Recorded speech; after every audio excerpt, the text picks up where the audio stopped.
what the black man and woman needs to know about the nation, about the world, about themselves. Muhammad Speaks It. To order your 12-issue subscription to Muhammad Speaks newspaper, 313-371-7033. 313-371-7033. Kareem Bean Pie is the grand champion of all bean pies. The rich flavor and smooth texture takes this pie to a whole new level of delicious. One bite and you'll understand why people all over the country call daily to order Kareem Bean Pie. 313-371-7033. That's 313-371-7033. Kareem Bean Pie. This bean pie is delicious. Muhammad Speaks presents Messenger Elijah Muhammad's Teachings by Minister Khalil Shabazz every Sunday from 2 to 3 p.m. at Muhammad's Temple of Islam, 12609 East McNichols Road in Detroit.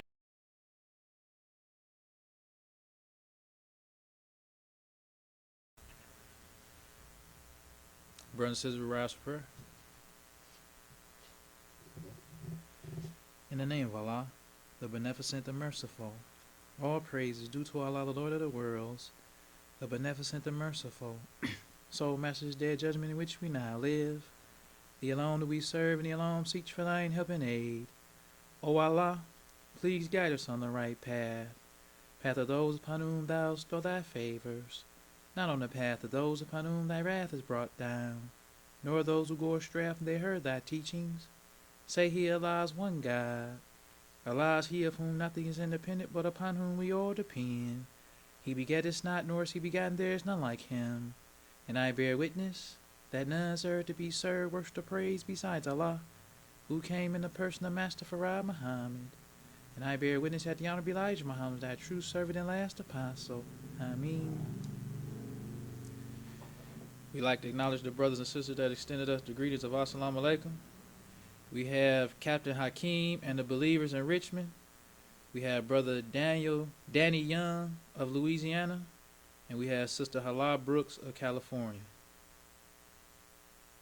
I'd like to say in the name of Allah, who came in the person of Master Farad Muhammad, and in the name of his last and greatest messenger, most honorable Elijah Muhammad, I'd like to greet the brothers and sisters with the Nation of Islam's greeting words of peace of Assalamu Alaikum. Today we like to talk about lying chump coward Israelites accuse Prophet Muhammad pedo. They got a video that I was watching, and it's called Islam is a Pedo Religion. Now, before Israel united in Christ, I never understood why, with the messenger, brothers used to so mercifully whoop niggas' heads. I'm going to be honest. I used to, when I first would read the history, because with Farrakhan, you think you're not supposed to fight for Islam. You think that people can say what they want to say and you don't have to do nothing to defend it. So when I first started reading the history of the messenger, and the messenger used to talk about fighting for Islam, I used to wonder, like, why these brothers go so far? All he did was say such and such and so and so. But today, I understand. I understand why Muslims so mercifully whoop niggas' heads. Because this nigga, when he was talking to the brother, the person was a Muslim that he was talking to. So he told the brother, he said, do you know, and I'm paraphrasing, he asked him, did you know that Prophet Muhammad married Aisha when she was 9 years old? And he was like, yeah. He said, would you allow your son or your daughter to marry a man when she's 9 years old? So, of course, people would be like, no, I wouldn't do that. But let's go to the Bible. Because we gonna do to this nigga what he tried to do to the brother. We gonna start with Abraham. We gonna ask him, do you think mercilessly? That's what I meant to say. Mercilessly. So when we look at Abraham, we gonna take Abraham and who he married, and we gonna ask everybody, would you allow your daughter to do what Abraham did? Let's go take Genesis chapter 20, verse 10 through 12. It says, and Abimelech said unto Abraham, what sawest thou that thou hast done this thing? And Abraham said, because I thought, surely the fear of God is not in this place, and they will slay me for my wife's sake. He says, and yet indeed she is my sister. She is the daughter of my father, but not the daughter of my mother. And she became my wife. So Abraham, according to the Bible, married his sister. According to the Bible. So Abraham was practicing incest. According to the Bible. So let's ask this chump nigga from Israel United in Christ. Would you let your daughter marry her brother? We gotta ask this nigga. That's why the messenger whooped niggas' heads. Because the nigga just, if you so against Prophet Muhammad marrying a 9-year-old girl, what about Abraham? Right. If you so upset with that, Abraham married his sister. Not only did they, when he told them it wasn't no uproar, they wasn't upset. Oh, okay. He married his sister. God was okay with it. Because after he married his sister, according to the Bible, and committed this act of incest, God made a covenant with Isaac. Isaac is a product of their incest. So all this covenant with Isaac that these niggas be talking about was produced by an incestuous relationship. So we want to ask this chump nigga, would you allow your daughter to marry her brother? Then we can go on any further than that. We can talk about Jacob. Jacob married his cousins. Not only did he marry his cousins, they was two sisters, Leah and Rachel. So we gonna ask this chump nigga from IUIC, would you allow your daughters to marry their cousin? If you had two daughters, would you allow your two daughters to marry their cousin? This why the messenger used to whoop niggas' heads. Because you just trying to slander Islam. Because the practices that went on in the Bible times. Our culture is completely different from that. We don't do what they used to do. To us, they say Prophet Muhammad married Aisha when she was 9. We wouldn't do that today. But they did it then. It was a part of their culture. Nobody in the Arab culture at that time had a problem with them because it was a part of the culture. Right. But the niggas, that's why. In the Quran, Allah raises up prophets and messengers for all the people. Yeah. So that you won't have an excuse because the niggas will say, well, Prophet Muhammad married Aisha when she was 9. And that'll be an excuse to try to slander Islam. When you go to the Bible, they practiced a lot of things that we don't practice today. Right. So let's go even further than that. Because after Abraham marries his sister, and they commit this incestuous act of producing Isaac, because Abraham did not have to marry Sarah. He went to Egypt and had a child with Hagar. So it wasn't like you can use the excuse to say, well, Adam, he had his children and there wasn't no other women. No, it was plenty of women. But Abraham chose to marry his sister. So according to the Bible, the God of the Bible, the Most High that these niggas believe in, it was okay for Abraham. Then Allah said, or the God of the Bible said, you know what? I ain't feeling incest no more. So in Leviticus, he condemned incest. That's why the messenger taught us the Bible is a poison book. Yes. It's truth mixed with falsehood. So now let's go to the Bible. What does the Bible say about incest with your sister? This comes from Leviticus 18, verse 9.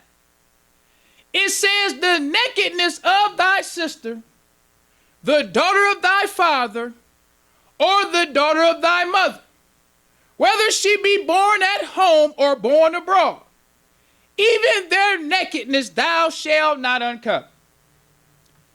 Now that's a real slick and PG way of saying it. Because when you think about nakedness, you just think about a person who don't got no clothes on. But we got to do a simple Google search to see what did nakedness mean according to Mosaic law. It says in Mosaic law, nakedness primarily means sexual intercourse, particularly in the context of illicit relationships and incest, as described in Leviticus. The phrase uncover nakedness is a euphemism for sexual relations that violate moral and familial boundaries, highlighting the shame and dishonor associated with these forbidden acts. While nakedness can also mean literally unclothedness, the legal and ethical implication of the phrase point to sexual sin. So we asked this chump nigga, what happened to the Most High? The Most High say he don't never change. He the same today, yesterday, and forevermore. But he didn't see nothing wrong with Abraham having sex with his sister. He saw nothing wrong with them having a baby, which was a product of their incest. Then he made a covenant with him. Then by the time Moses come, he say, okay, wait a minute. Maybe that ain't so good. Now I'm going to give these niggas a law that's against incest. So now God had to change your heart. Now incest is wrong. So we want to ask this nigga, is it right or is it wrong? Was Abraham right or was he wrong?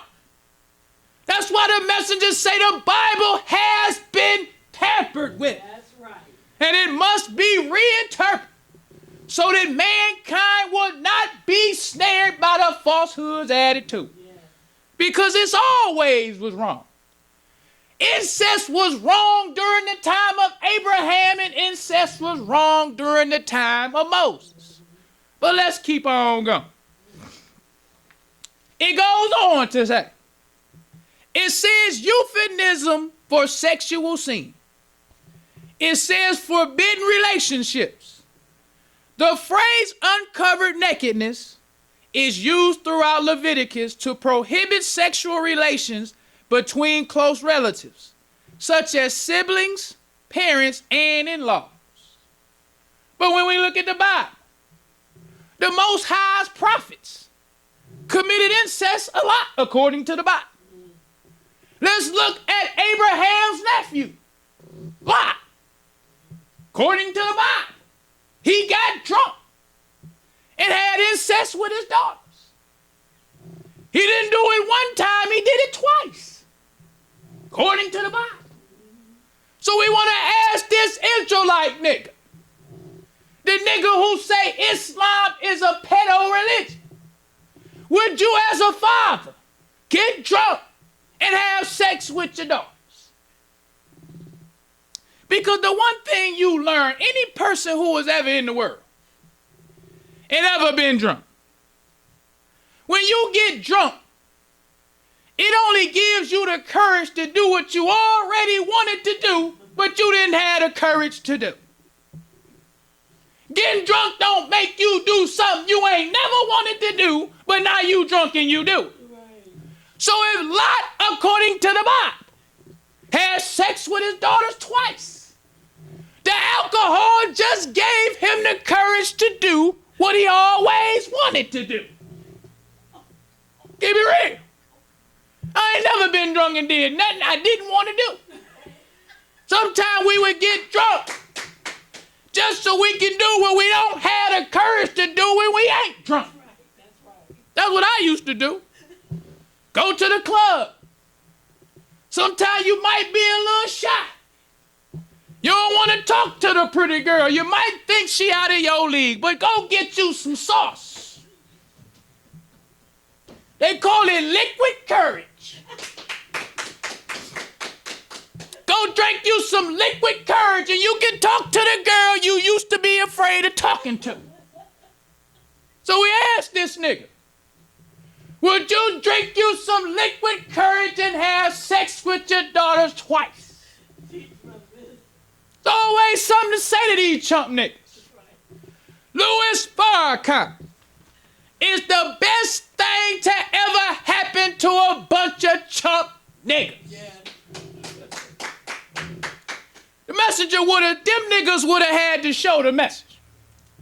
We gonna talk about that a little more later. Let's move on. It says incest.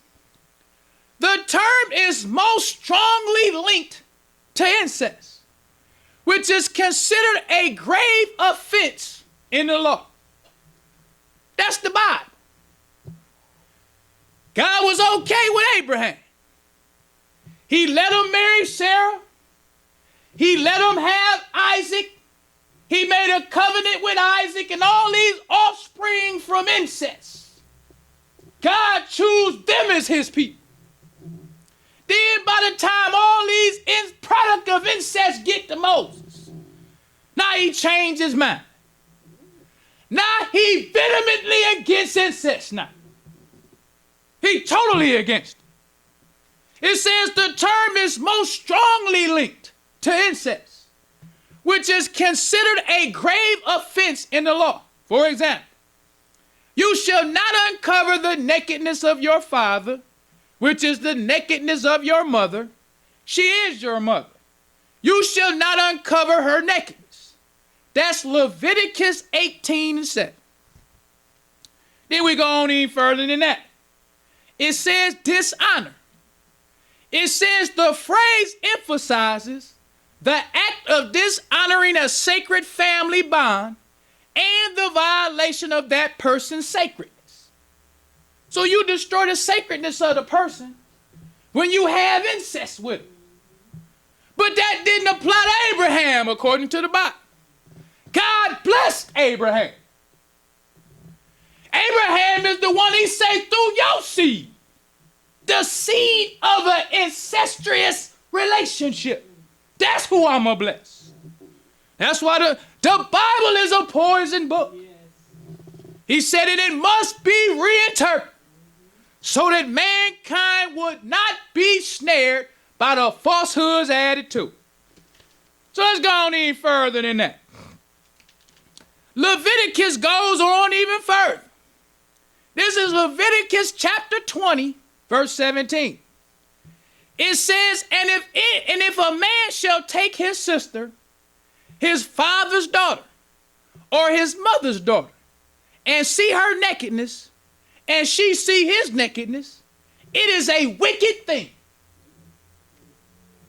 So if it was wicked with Moses, why wasn't it wicked with Abraham? Right. What's the difference? If God is all knowing, all wise, why wasn't it wrong with Abraham? Why did it become so wrong and so wicked under Moses? And if these chump niggas accept Abraham, you accept Lot, you accept Jacob, what's wrong with Prophet Muhammad? Let's go on in further. It says, if a man shall take his sister, his father's daughter, or his mother's daughter, and see her nakedness, and she see his nakedness, it is a wicked thing. And they shall be cut off in the sight of their people. He hath uncovered his sister's nakedness, he shall bear his iniquity. So the Bible, the Most High, by the time Moses came along, he felt like not only is it wicked, but you should cut this person off if they commit incest. Now let's go on with a little bit of history of Prophet Muhammad. Because when you're talking about Prophet Muhammad marrying Aisha at the age of 9, that's not accepted by all scholars. Let's go to that first. This is a simple Google search. It says, why don't scholars agree on Aisha's age when she married Prophet Muhammad?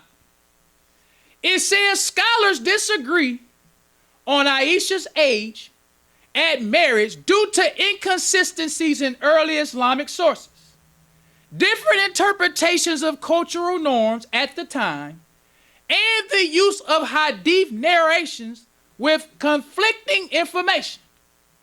Some sources state that she was 6 when betrothed and 9 when the marriage was consummated, while other scholars propose older ages like 19. Based on different readings of historical data, the need to reconcile her actions with Islamic principles of consent, and a belief that the younger age is a fabrication or based on unreliable reports.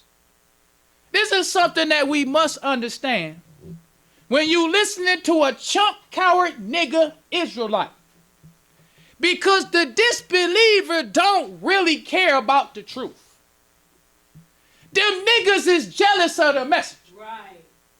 The niggas see what the messenger did with Islam, and they want that black Hebrew Israelite garbage to do for the black man what Islam did. Yes.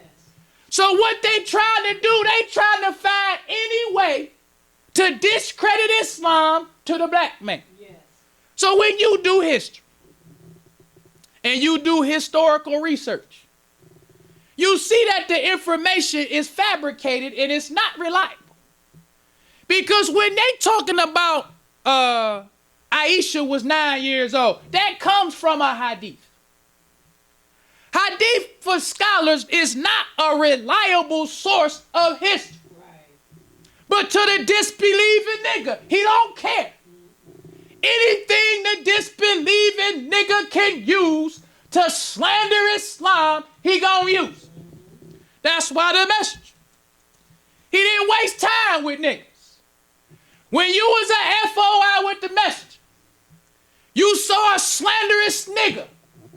You just walked up to that nigga and commenced to whooping his head.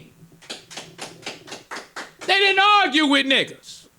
They didn't say, oh, brother, you know, none of that. They see a nigga slandering the messenger, slandering Islam, trying to hinder his progress. They will see the nigga and just walk up to the nigga and start beating all the teeth out his head. We're going to talk about it more a little bit later. So with the message, or Prophet Muhammad, when we go to the Holy Quran in the footnote, it's chapter 33, verse 28, and it's in the footnote. It's Yusuf Ali's translation. And it's footnote 3706. It says, we now come to the subject of the position of consorts of purity, the wives of the prophet. Their position was not like that of ordinary women or ordinary wives. They had special duties and responsibilities. So when Prophet Muhammad began to practice polygamy, he didn't choose his wives like we thinking about with polygamy. We just want to have sex with multiple women. So I want her, I want her, I want her, and I want her. That's what niggas do. You thinking about history and the prophet the same with your filthy mind. Just like with liquid courage. The nigga mind already filthy. So the liquid courage only enhances the filth. So when you dealing with an Israelite nigga, the nigga mind is filthy. The nigga heart is filthy. The nigga's appearance is filthy. He just a dirty nigga. So when he sees Prophet Muhammad, he interprets Prophet Muhammad with the nigga's dirty mind, the nigga's dirty heart, and the nigga's dirty appearance. But when you go to Prophet Muhammad and study the history of his life, he chose those wives for specific positions and roles. So let's go on even further than that. It says the only youthful marriage of the prophet was his first wife. That with Khadijah, the best of women and the best of wives. He married her 15 years before he received the call to prophethood. First fact that we got to look at to see the kind of man Prophet Muhammad was. He was a married man. Before he got his prophethood. Before when the Arabs was practicing all kind of filth and indecency, Prophet Muhammad was a married man. Just like the messenger. Because just like Prophet Muhammad was accused, the messenger was accused. By a filthy-minded, low-down nigga. The filthy-minded, low-down nigga is Malcolm Little. The nigga was judging the messenger with his dirty mind, with his dirty heart. But the nigga was taught to clean up. So he used his clean appearance to try to deceive the black man. But just like Prophet Muhammad, before Master Farad Muhammad met the messenger in 1931, the messenger was a married man. Yes. The messenger had children. The messenger was poor before Master Farad, but he tried to provide for his children. Yes. Tried to provide for his home. But the filthy, dirty-minded nigga, Malcolm Little, he was a thief. Yes. He was a pimp. Yeah. He was a hustler. He was a hoodlum. He was a convict before the messenger. So we can look at the difference between the men. The people who doing the accusing, they always like to accuse the righteous servants of Allah. Yes, sir. So let's go on even further. It says he married her 15 years before he received a call to prophethood. The married life lasted for 25 years.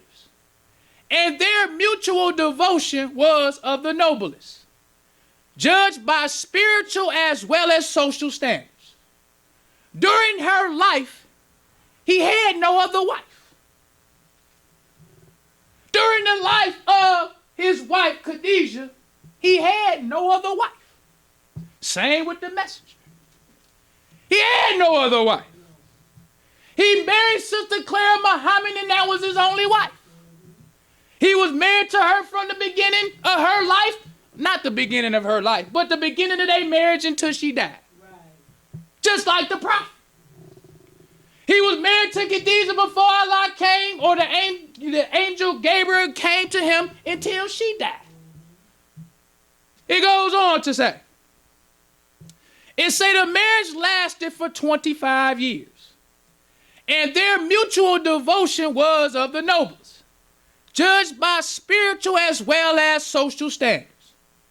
During her life, he had no other wife, which was unusual for a man of his standing among his people.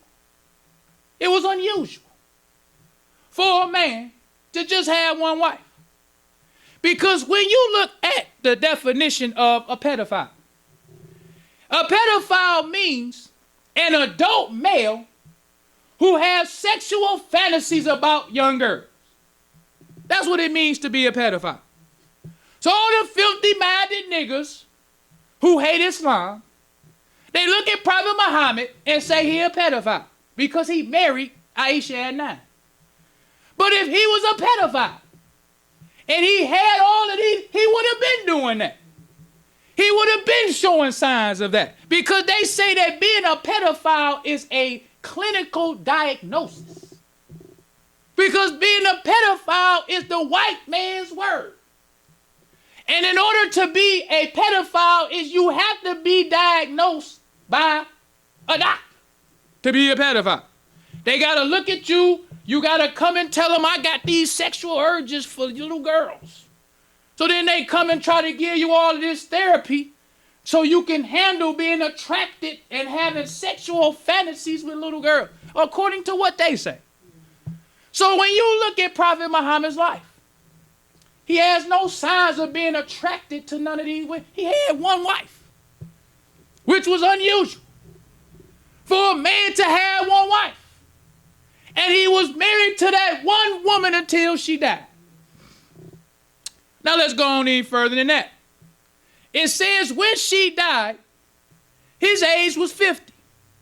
And but for two considerations, he would probably never had married again, as he was most abstemious in his physical life.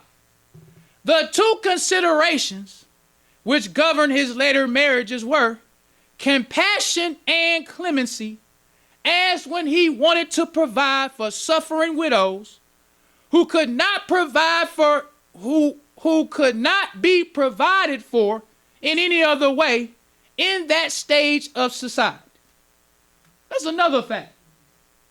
He didn't just picking women to marry. He started marrying widows. Women who could not be provided for. He said, oh, your husband died, let me take you. Bring your children and all that. I'm going to take you for a wife so I can provide for you, since you don't have no other means of providing or getting anything for yourself. That's what he married, those type of women. Let's go on any further than that. It says the two considerations which governed his later marriages were compassion and clemency, as when he wanted to provide for suffering widows who could not be provided for in any other way in that stage of society. Some of them, like Sawada, had issue by their former marriage requiring protection. Number 2, help in his duties and of leadership. That's another reason. Helping in his duties as a prophet. That's why he chose these wives. Widows, women who he wanted to help, and he'll say, okay, she can help me do this. In my prophet, he wasn't just picking like, oh, she pretty and young, let me pick her. Oh, this one, I want to have sex with that. Hey, come on, I'm Prophet Muhammad. Won't you come on to my tent tonight when you holler at you? He was an example for the whole Muslim community. So he's picking women that need help. He's showing compassion. He's not picking women he want to have sex with. So let's go on any further than that. It says, number 2, helping his duties of leadership with women who had to be instructed and kept together in a large Muslim family, where women and men had similar social rights. Aisha, daughter of Abu Bakr, was clever and learned. And in an hadith, She is an important authority on the life of Prophet Muhammad. So when we look at Aisha, Prophet Muhammad didn't just marry her. Her father was Abu Bakr. So Prophet Muhammad went to him and asked him, could he marry his daughter? And he said, okay. To show you how he wasn't just sitting around having these sexual urges for little girls. Every woman that he married was for a purpose. Every woman he married was to further his prophethood. He had already been married as a youthful man to Khadijah. They had an unusual relationship because most men during that time practiced polygamy, had multiple wives. But he was satisfied with one. He was satisfied with Khadijah. Then he wouldn't have married again. But he began to marry women because he saw the suffering of the women. So let me start marrying some widows. Let me start marrying some women who were divorced. Women that's in need. And I'm going to marry Aisha, Abu Bakr's daughter. He was fine with it, just like God was okay with Abraham. God was okay with Jacob. God was okay with Lot. So God was okay with Prophet Muhammad. Now let's go on any further than that. Now let's go to the message. You always can't leave out the message. I want to start with one of my most favorite articles in the Muhammad Speaks newspaper. This article comes from the July 31st, 1964 Muhammad Speaks. It's called The Truth and Travails of a Righteous Prophet. Now, there's two reasons why this article is one of my favorites. The first reason why is because this is one of the best articles written by Louis X of Boston. I love Louis X. I hate this hypocrite Louis Eugene. But Louis X of Boston, that's my man. That's when you had ministers for the message. This article was one of the best defenses of the messenger that I ever read. That's the one reason why. This is one of my favorites. The other reason why. When you look at the picture of the messenger, you see Muhammad Ali presenting to the messenger a gold mask. The messenger was in horror. The messenger got sick of that hypocrite, Malcolm Little, slandering him. So the hypocrite Louis Eugene, because Louis Eugene is different from Louis X of Boston. Oh, yeah. Louis X of Boston was egging on the fight between the Muslims and the hypocrite. But today, Louis Eugene, he said a messenger told us to leave Malcolm alone. So this was the first article, one of the first articles I read to know this hypocrite a lie. Because not only did the Muslims go to New York, the messenger went. And the one thing that I love about the messenger, I ain't never, the messenger over like how I be talking and calling these niggas niggas. Messenger ain't never do that. The messenger was the motto of stoicism. He was real stoic. Yes. He never got upset, hardly. He never really said nothing out the way. He was real mild-mannered. So the messenger had brothers, though, who was willing and down to do whatever. When you got brothers, or you got a friend, that you know is down to do whatever, you ain't got to tell them nothing. You can go over your friend's house who you know down for whatever, say, hey, man, just come take a ride with me. That friend who down for whatever gonna get in the car. You know if you go rob a person, he with you. You know if you kill a person, he with you. That's how therefore I was. So the messenger told therefore I, who was down for whatever, come take a ride with me to Harlem. Got a hypocrite in Harlem. I want to go take a ride to Harlem. Brothers say, I'm down. Let's go. So the messenger in Harlem. One of the other things that I love about the messenger himself, when they got to Harlem, all they put on the Muhammad Speaks is when Harlem was no heaven for the hypocrites. They didn't give a whole lot of detail. But me being me, I'm like, why wasn't Harlem a heaven for the hypocrite? I want to know what he's talking about. So when you go to the newspapers, this comes from the June 29th, 1964 Detroit Free Press. It say Negro foes beaten by black Muslims at Harlem rally. Now, if you go look at the hit, the messenger ain't never told brothers nothing. He ain't never say, go beat up Malcolm. We about to go to Harlem. No, come take a ride with me. We on our way to Harlem. You never find what but the messenger, the one thing that you pick up on when you read these articles, a hit to the wise is sufficient. That's right. That's why when you look at the messenger, he always look like this. He always look like that. Messenger be sitting there, Cup be saying something, you be like, wow. Messenger just looking at him like, Malcolm slandering him, the messenger come to the podium like, just talk. But then he say, let's take a ride with me to Harlem. I say, okay, let's go. So then when you read in the white man's paper, say Negro foes beaten by black Muslims at Harlem rally. So then when you read in the paper, it says another Negro man carrying a sign which read Muhammad is a phony, appeared near the armory and received a pummeling from the guards.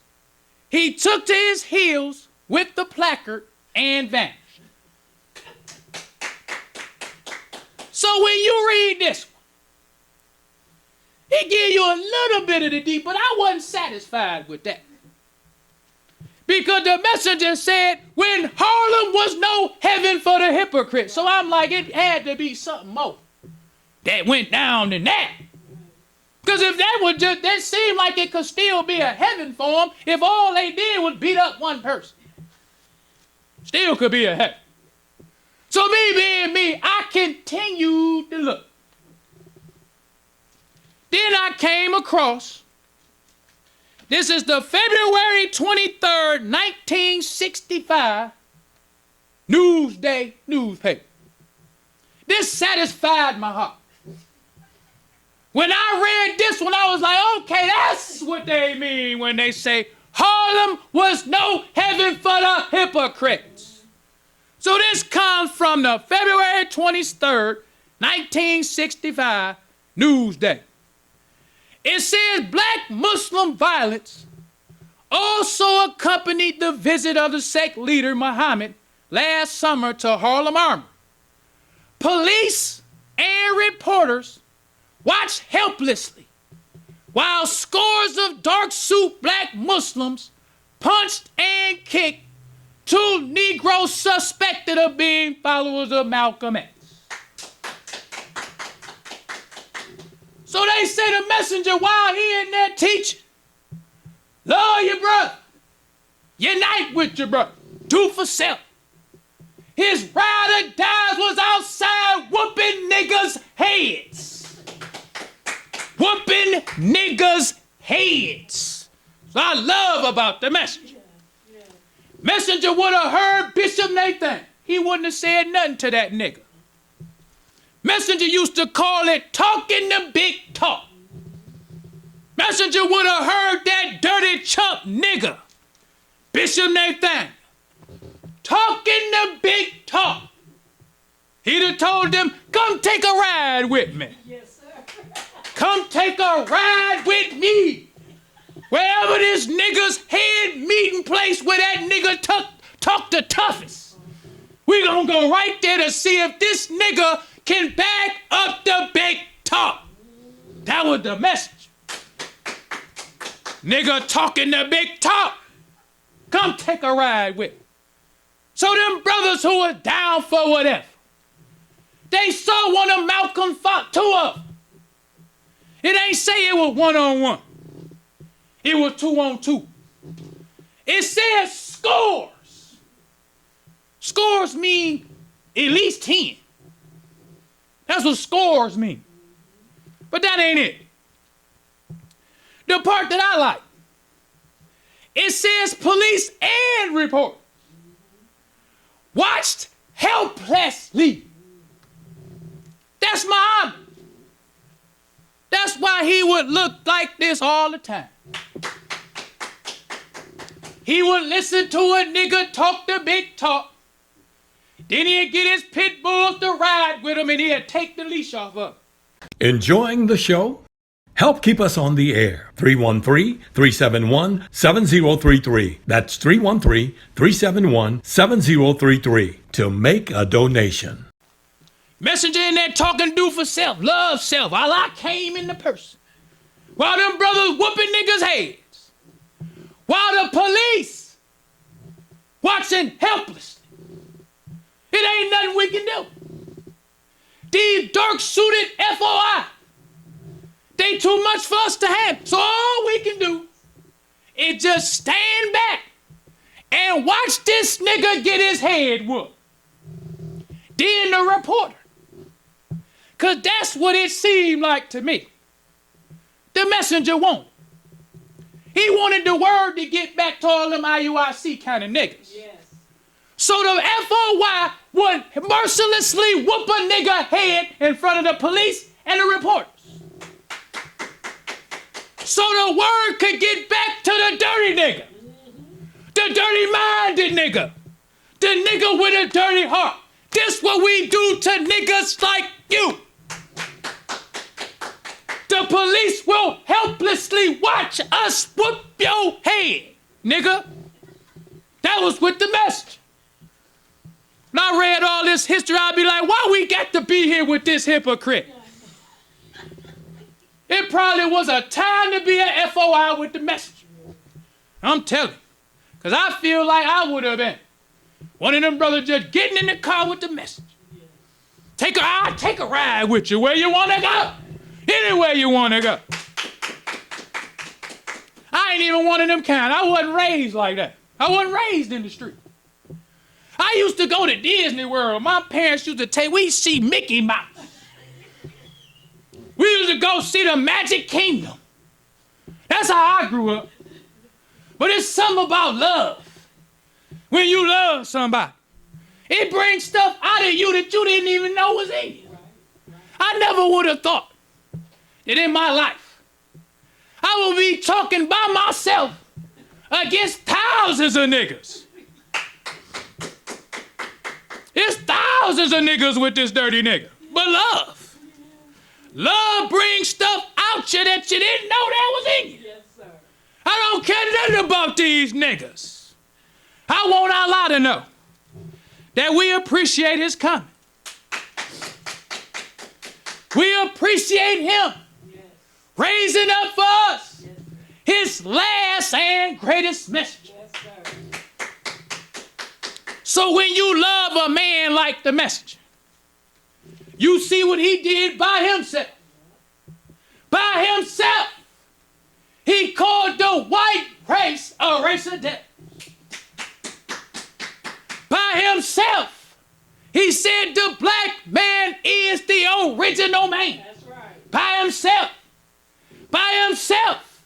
He taught the black man that the hog is divinely prohibited. Yes, sir. By himself. Yes, sir. By himself. He said the black man should be called by the names of God. Yes. By himself. Yes. He said respect and protect the black woman. Yes. By himself. He said do for self. love for self, protect self. And one of my favorites, the messenger said, he said the white man is like a snake of the grafted type. He said he will strike you without giving you a warning. He said, but the Muslim is like that rattlesnake. He won't strike you without giving you a warning. So when the messenger and them used to whoop niggas' heads, they would let the reporters watch. Because the nigga who had we whooping, we already warned this nigga. But it's other niggas who need to be warned. So we gonna whoop this nigga's head in front of the police and the reporters so that they can get this warning out to the rest of these IUIC. Look at this nigga. Right. It'll be you next, nigga. We don't mind. Cause we willing to do whatever for the message. Yes. So let's go on any further than that.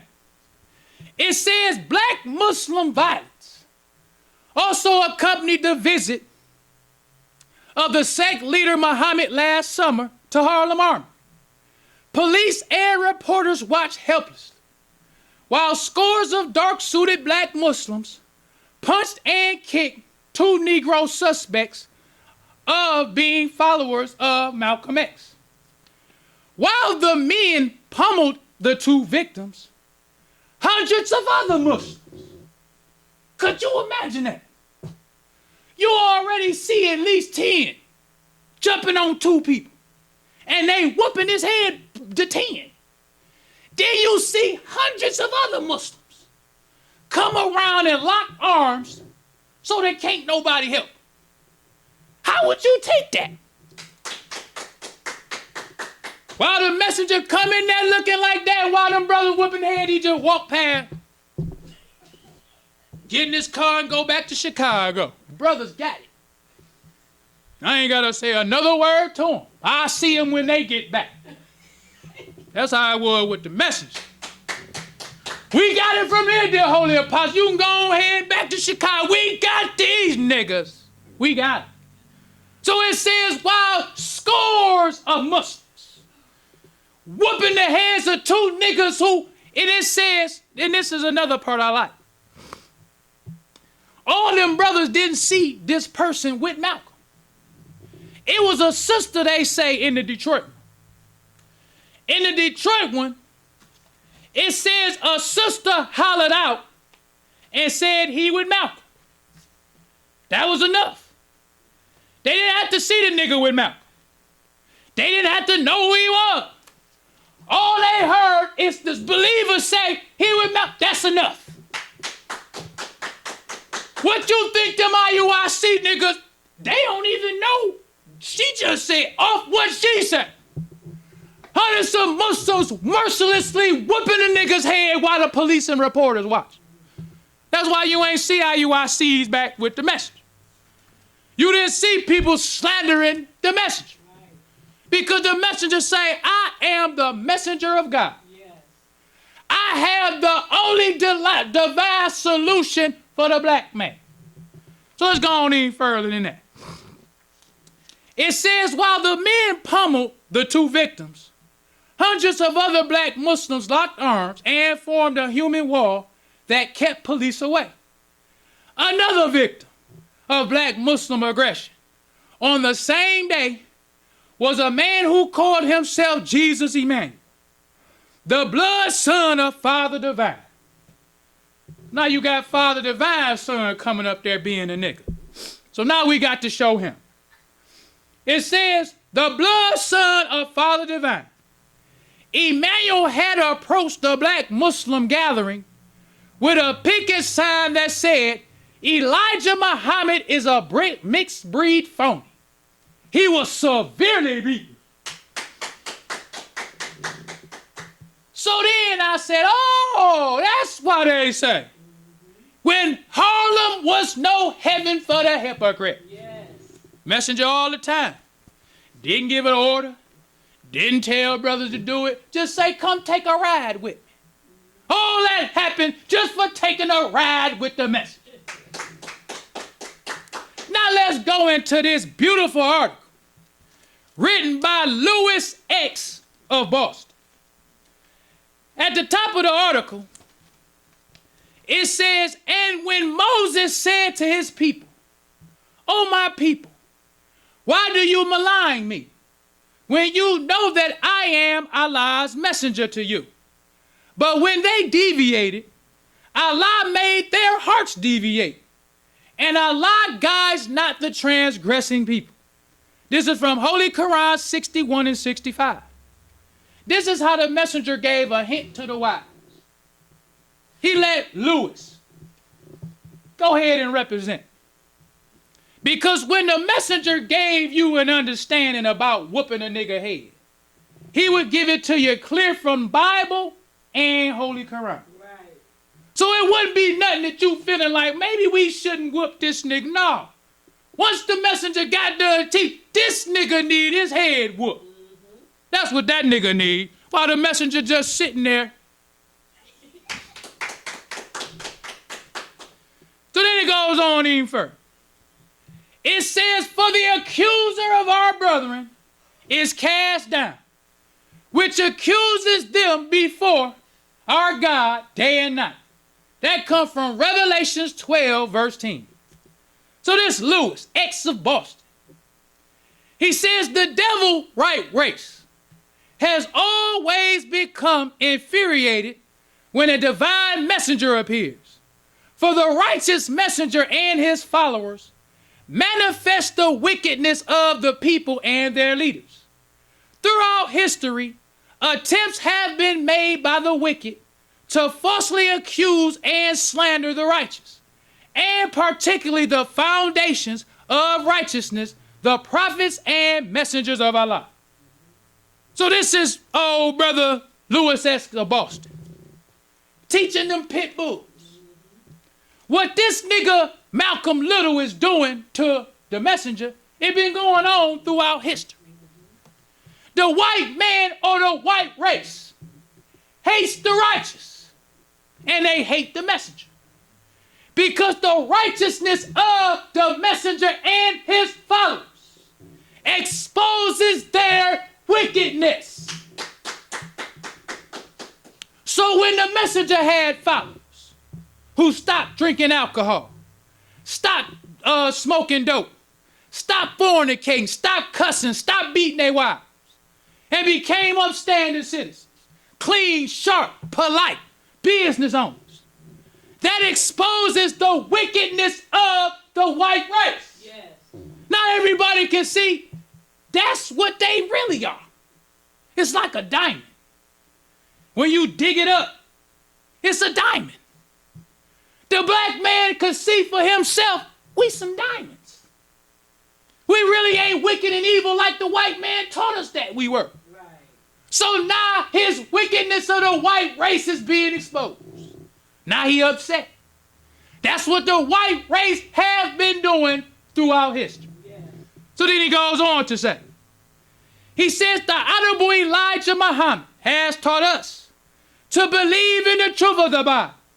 But he has also taught us that the Bible has been tampered with by the very enemies of Almighty God Allah. They have taken every prophet of the Bible and accused him of sin and wickedness that even some of the wicked people would not dare think of doing. That's the Bible. So the messenger's follower, Lewis X, telling the black man throughout history, the white race, they hate the righteous. They hate the messenger. Because the righteousness of the messenger and his followers expose their wickedness. So the white man takes the Bible and he tampers with it. And he accuses all of the prophets of committing acts of wickedness. He said they accused them of committing acts of wickedness that even some of the wicked people wouldn't do. A wicked person wouldn't have sex with his daughter. There's a lot of niggas in prison. But it's a lot of wicked niggas that wouldn't have sex with their daughter. It's a lot of wicked niggas that wouldn't have sex with his sister. Wicked niggas. But the white man in the Bible accused the prophets of doing stuff that wicked niggas wouldn't even do. That's the white man. Then he goes on even further. He said, this makes a wicked man think that even in his wickedness, God is pleased with him. That's why they hated the message. Because the white man wanted us to believe that even in wickedness, Allah is pleased. We never knew that we was righteous by nature. And we never knew that they was wicked by nature. So Allah is not pleased with them. But they want us to believe that Allah is pleased with them because they can only commit wickedness. They wicked by nature. They are not God's people. But they want us to think they're God's people. So they accuse the righteous of doing the same wickedness that the white race do. To make you think God is pleased with their wickedness. They want us to think God will be pleased with Abraham for having sex with his sister. But then when Moses come, he get mad at the ancestral people. God upset with this one getting drunk, but Noah can get drunk. God upset with this one doing that, but this one is okay for Lot. No, the messenger say the Bible has been tampered with. He goes on to say, he says in the Bible, a righteous prophet of God, Noah, stands accused. Not that he did, but he stands accused. Who accused him? The white Jew and the white Christian. Yes. So he says Noah stands accused of drunkenness. Lot, accused of having relations with his daughters. Moses was accused by his own sister. David was accused of Uriah's wife. Solomon was accused. And even Jesus, with all the good works that he did, was accused. They spoke evil of his birth, and they even went so far as to call him a sinner and a devil. So all them pit bulls sitting back like, you know what? He right. We never thought about that. The same way these niggas accused the messenger, the way these niggas accused Muhammad, they accused all the prophets. They accused all the prophets of committing acts that when I was in the penitentiary, I wouldn't even do. So now their mind is open now to see the big scheme and the big plot against the message. Then he goes on to say, this is the pattern of the wicked. Muhammad ibn Abdullah, may the peace and blessings of Allah be upon him, brought about the greatest righteous brotherhood that has ever been on our planet in the last 6,000 years. That's another fact. While all these niggas talk about Prophet Muhammad and him marrying Aisha, they don't talk about how Prophet Muhammad changed all of Arabia. The Arabs were savages before Muhammad. The Arabs was warring tribes before Muhammad. He united them into a strong nation to where Islam spread all over the world. And from Prophet Muhammad, it was an 800-year golden age of Islam. We still use today some of the sciences that was developed during the golden age of Islam. Yes. Arabic became the language of science. That's why we use Arabic numerals. We use algebra. 90-some% of the stars have Arabic names. We use stuff like Sharif for sheriff, cotton, salt, candy, them Arabic words. How many people knew that? Because the wicked hate the righteous. Yes. And they accuse the righteous of doing wickedness because they wicked. Let's go on any further than that. It says, this is the pattern of the wicked. Muhammad ibn Abdullah, may the peace and blessings of Allah be upon him, brought about the greatest righteous brotherhood that has ever been on the planet in the last 6,000 years. Yet he was accused of maligned by the wicked white missionaries and writers as being a voluptuary. Since we see that all of these men of God have been accused by the wicked because their righteousness made manifest the wickedness of the people and the governments in which they appeared, should we expect a change in the pattern of the wicked with God's last messenger, the Honorable Elijah Muhammad? We should ask the question, why are the righteous accused? So now he's going even further. He done taught you about how they accused the prophets and what they accused them of. Then he asked you why are the righteous accused? He says the light of truth that brings about righteousness is carried like a torch by the righteous to the wicked. As a criminal dislikes being under the spotlight in the lineup when he is guilty of a crime, neither do wicked people like to see the spotlight of truth and righteousness come their way, because it makes manifest to them their own evil and filthy doings. Since they are not ready to cleanse themselves of filth, and because of their envy of the righteous, they speak evil of the righteous, accusing them of things which they themselves are guilty, hoping to destroy the righteous in the eyes of the people. That's what them dirty niggas in Israel United in Christ is. The messenger raised up a righteous nation. He taught us Islam. They don't like Islam because they some dirty niggas. These niggas' appearance is dirty. These niggas' minds is dirty and their hearts is dirty. So when they look at the messenger, his righteousness exposes these niggas' filth. This nigga Bishop Nathan, these niggas still drink alcohol. Bishop Nathaniel and them say that oral sex is a part of sex. These niggas don't want to change. These niggas still had the same opinion of the black woman that they had when they was in the street.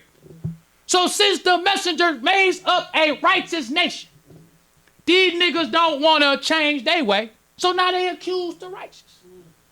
So you know Prophet Muhammad, he was married to Aisha, but Abraham in the Bible married his sister. Lot had incest. So if you opposed to Muhammad, how you Israelite? Right. How you telling everybody we should be Israelites and proud of our forefathers? Well, what they did according to the Bible. So he telling, this is why the righteous are accused. Because the wicked are not ready to give up their wicked. He goes on even further. He says, as it is written in the Holy Quran, they desire to put out the light of Allah with their mouths, but Allah will perfect his light, though the disbelievers may be averse. So it is today with the Honorable Elijah Muhammad and his followers, whom Allah has blessed, this great leader, teacher, and guide, with a foundation of 33 years in this divine work. The resurrection of the mentally dead so-called Negroes has built a reputation of being the greatest moral reformer to appear in the world since the advent of Moses, due to the miraculous transformation that he and his teachings have wrought in the lives of his followers. It is the Honorable Elijah Muhammad who is responsible for our not being alcoholics anymore.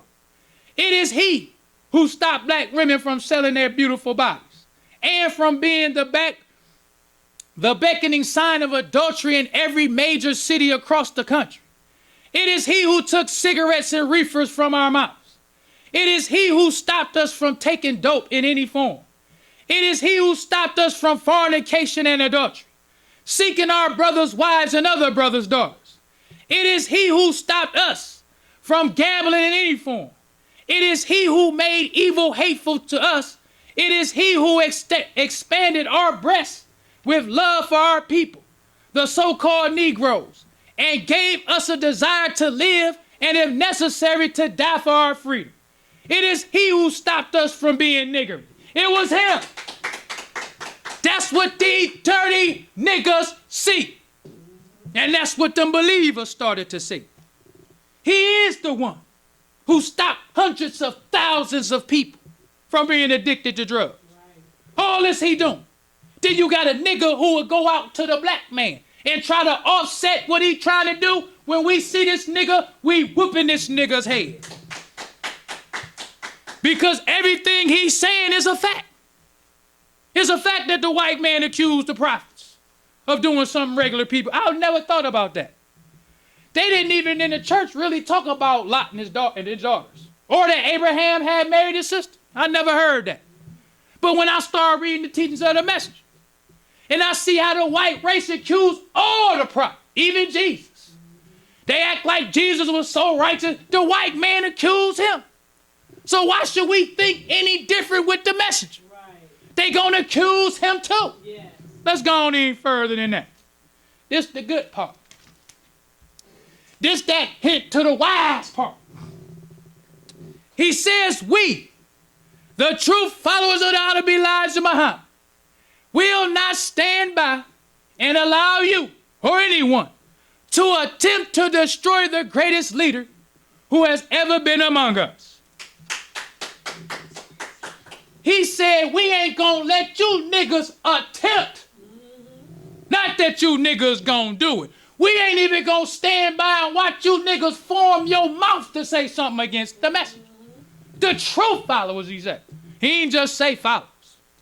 He said the true followers. Yes. Let's read that again. He says we, the true followers of the Honorable Elijah Muhammad, will not stand by and allow you or anyone to attempt to destroy the greatest leader who has ever been among us. We warn you that we who follow the Honorable Elijah Muhammad will not tolerate evil and filthy talk about our leader and teacher. He didn't say evil and actions. He said evil and filthy talk. That's right. If we hear a nigga talk evil and filthy against the, whoop that nigga's head. That's what he telling to them 1960s brothers.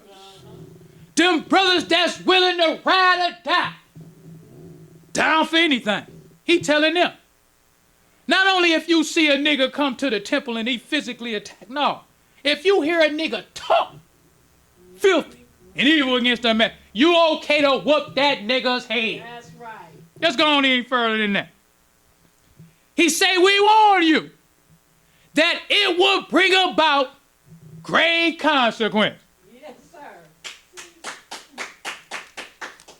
While the messenger's sitting back, while he representing the message, ain't saying a word. He telling it like it is. He ain't say go kill him. He said grave consequence. A hint to the wise, he is sufficient. He ain't got to tell him. A hint is good enough.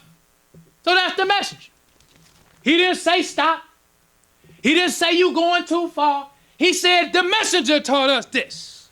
The messenger is the reason why we this way. And they accusing him like they accuse all the rest, and we ain't gonna sit by and let you niggas do it. So if we hear you niggas have filthy and evil talk against our message, it is deadly or grave consequence.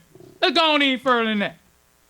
He says Allah, or according to the book of Revelations, teach that he would cast down every accuser of our righteous brother, the prophets of Allah, of Almighty God.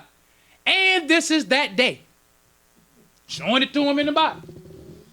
Not only is we gonna whoop niggas' head, it's okay. For all the brother, look brother, you whooped the nigga's head and the nigga died. It's okay. It's okay. Niggas shouldn't have been talking against the man. It's okay. Because in the Bible, let's go what he said.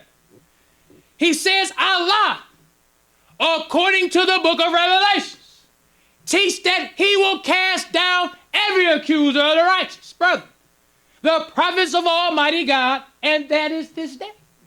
So it ain't really you. It's Allah putting it in your heart. You a believer. You love the messenger. You've been transformed by what he taught. So it ain't you, it's Allah putting it in your heart because you see the truth. You see what you was. You see what every nigga that's in here with you was. And it's because of him. He changed us all. All these hundreds of thousands of followers you see all over the country, it's because of him. So if he did all this good, how could he be wicked? How could he be evil?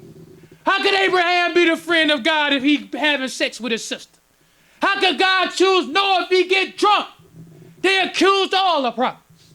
So God said, in the last day, it says that he would cast down every accuser of our righteous brethren, the prophets of Almighty God. And this is this day. He says this slander of the Honorable Elijah Muhammad is designed to weaken his followers in their efforts to live an upright life, to impress the weak followers of the Honorable Elijah Muhammad, those on the verge of turning back, and the hypocrites who think they can do a better job of resurrecting the dead than the man chosen by God. This dirty nigga bishop, all them chump niggas in IUIC, they think they can do a better job than the messenger. This all Louis X of Boston explaining to them pit bulls. Everything he's saying then is happening now. Yeah. Everything. Yes, it is. So if everything he's saying happening then, happening now, why is it a heaven for the hypocrites? Right. It wasn't a heaven, but today it's a heaven for these niggas. Yes. These niggas can go on any corner, anywhere they want to, and slander the messenger of Allah. But with the message, it wasn't a heaven for these niggas. Let's go on any further than that. It says Elijah, this slander of the Honorable Elijah Muhammad is designed to weaken his followers in their effort to live an upright life, to impress the weak followers of the Honorable Elijah Muhammad, those on the verge of turning back, and the hypocrites who think they can do a better job of resurrecting the dead than the man chosen by God.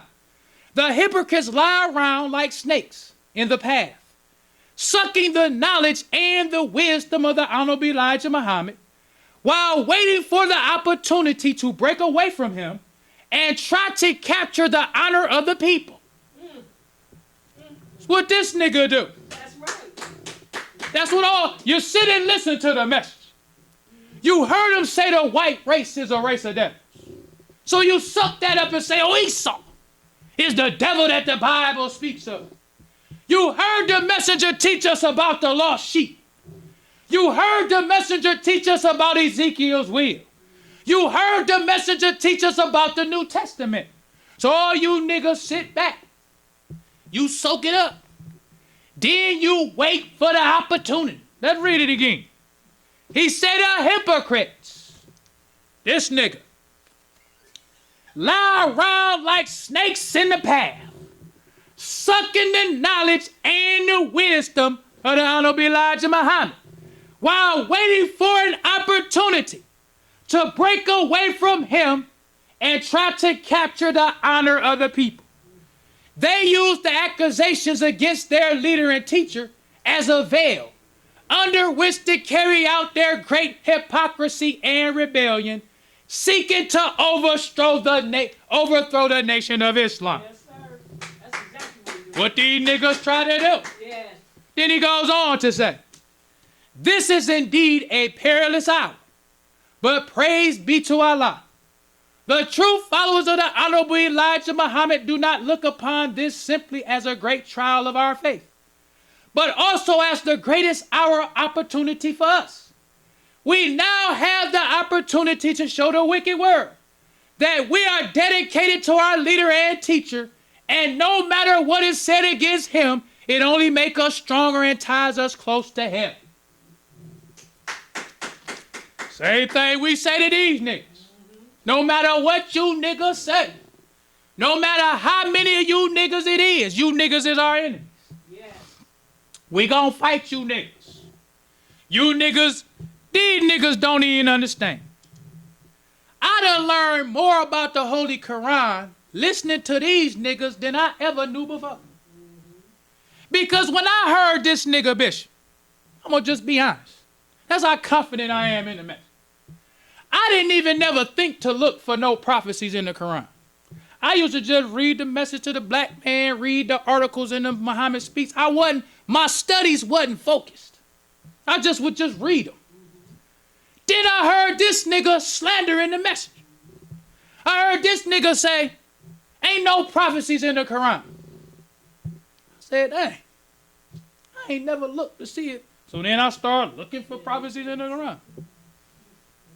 These niggas don't know how much they done helped me. So it's strange. It's a strange kind of hate I got for these niggas. It's a strange hate. I like them, but I hate them. It's strange. I learned so much about the messenger because of these niggas. Gotta give them credit. It wasn't for you. Some of these subjects I wouldn't even speak on. But it's because of my hate for these niggas that I study so hard to defend the messenger. That's why the hypocrites say, this ain't a trial. This is an opportunity for us. That's why the Holy Quran say fighting is good for you. You don't know what you can be just by fighting a nigga. That's right. You don't know how much courage it gives you by fighting a nigga. You don't know how much your confidence grows in the messenger by fighting a nigga. I learned that from Bishop. This dirty nigga. I'm looking to learn some more from this nigga. Because I listen to this nigga every day.